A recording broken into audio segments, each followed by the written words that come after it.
Here's a question America considers too obvious to ask. When the government loses your money, who goes and gets it back? Because in this hearing, a senator opens by saying what everyone's thinking: billions gone, nobody went to jail, and zero accountability. Then he drops the kind of number that should stop the room: $2.8 trillion in waste, fraud, abuse, and improper payments since 2003.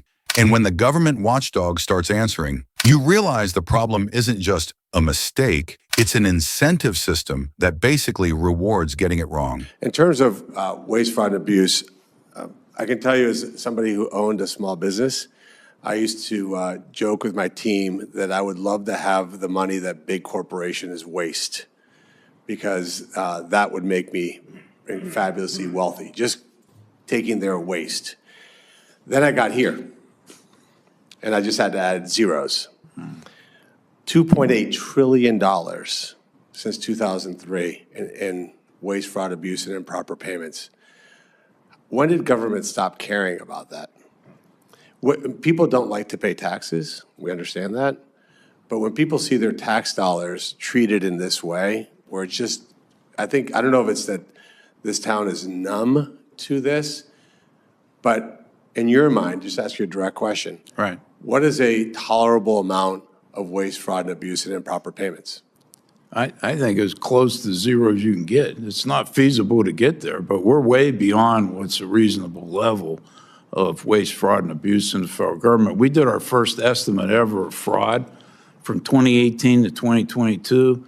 On an annual basis, we estimated between $233 billion or to $521 billion annually to fraud.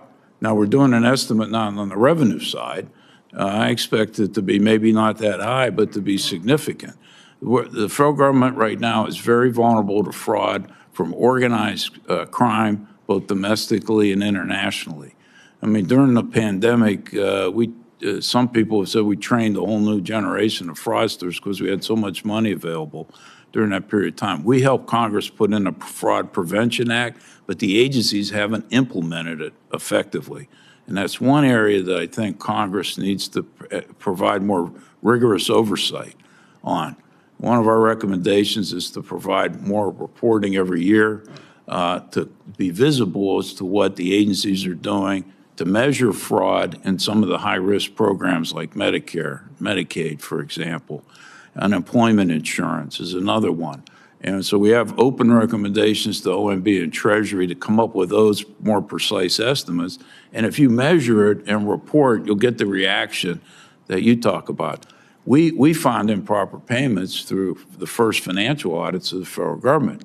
And we've worked with Congress to have agencies So report. I can just pause there. Sure, go ahead. So I just go back to the only world I know, which is my world. Right. And we started as a small business and grew it into a decently sized business, but never would we ever tolerate a scenario where we may have paid a vendor twice, we may have paid the wrong amount in payroll once. Right.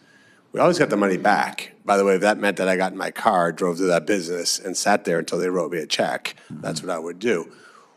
What are we doing about getting that money back? So if we send $100, which imagine that from the federal perspective, and it was not intended for that company or individual, what are we doing about getting that money back? And what do we need to do in terms of raising the penalties to the point, not quite the death penalty, but maybe a couple clicks below that for not doing that? Like what are the ramifications of getting improper payments to the federal government? Yeah.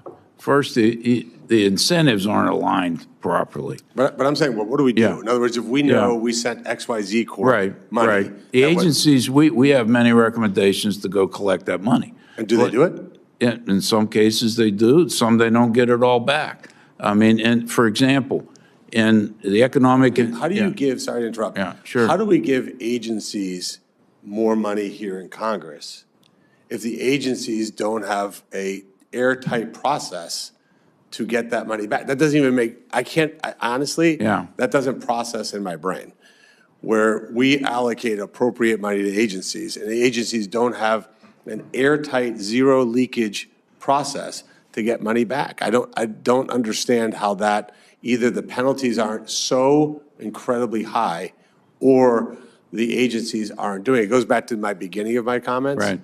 which is the reason people hated the bailouts is because nobody's held accountable. How do we not have that being top priority at all these agencies?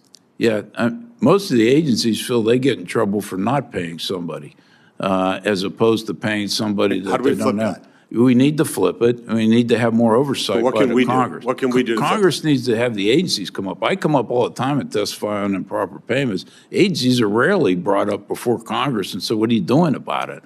And what can we do to build in? Some of these programs, too, don't go through annual appropriations. They're on mandatory spending on Medicare. If somebody meets the requirement, they get paid.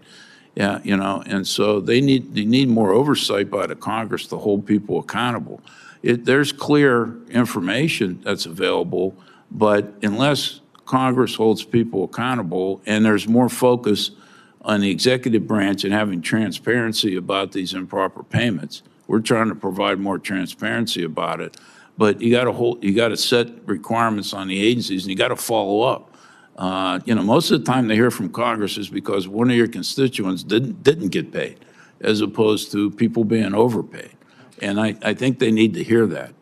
Is there any opportunity for partnerships with private companies that can use AI, that can use their own programs to go out and give them an incentive to go out and do what the agencies aren't willing to do? Yeah, I think there's opportunities for better technology. But also, one thing you should do is, it took me almost 10 years to convince Congress to have the death master file from Social Security Administration given to the Fiscal Service of Treasury to stop paying dead people.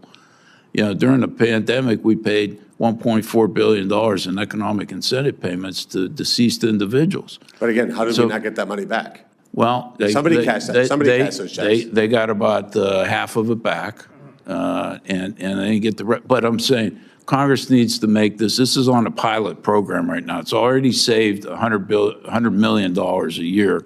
Congress needs to make that permanent. That's one of our recommendations. I think, Mr. Chairman, what we could do is start a Fortune 10 company that would only collect the money that government wastes. And it's sad that that's actually would probably be an incredibly profitable enterprise, but we have to do more, and we cannot normalize this. What makes this hearing so brutal isn't just the big numbers. It's what the numbers reveal about how Washington considers success. The senator's outrage is totally relatable. If a small business overpays someone, you don't shrug and say, well, accounting is hard. You get the money back. And he says it plainly. He'd literally drive over and sit there until they wrote the check. But the watchdog's response exposes the real scandal. Recovery isn't guaranteed, and prevention isn't treated like an emergency. In fact, the incentives are backwards. Agencies feel pressure when somebody doesn't get paid, but not when somebody gets overpaid. So the safest bureaucratic move is to pay first, ask questions later, and hope the accountability lands on someone else's desk. And when Congress only calls agencies in, when a constituent complains they didn't get a check, that tells you exactly what gets prioritized. Not accuracy, optics. Now here's the part people should not miss. The watchdog says the federal government is vulnerable to organized fraud, and during the pandemic it got so wide open that we basically trained a whole new generation of fraudsters. That's not a partisan line. That's a warning label. And instead of a serious, boring, effective fix, modern verification, transparency requirements, and aggressive oversight, the conversation drifts to maybe private companies with AI can do what agencies aren't willing to do, which sounds flashy until you realize how insane it is that we're even here. It took nearly a decade just to route stop paying dead people data where it needed to go. And during the pandemic, the government still sent $1.4 billion in payments to deceased individuals and only got about half back. That's not a one-off mistake.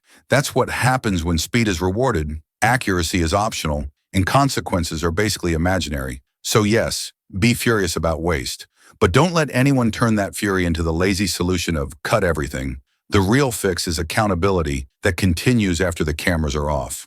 Congress setting requirements, forcing follow-up, and treating improper payments like a crisis instead of a content opportunity. Do you think Congress actually wants to fix this pipeline? Or do they just want the outrage for the next campaign ad? If you want more breakdowns of these hearing moments, like and subscribe, and drop the next clip you want covered.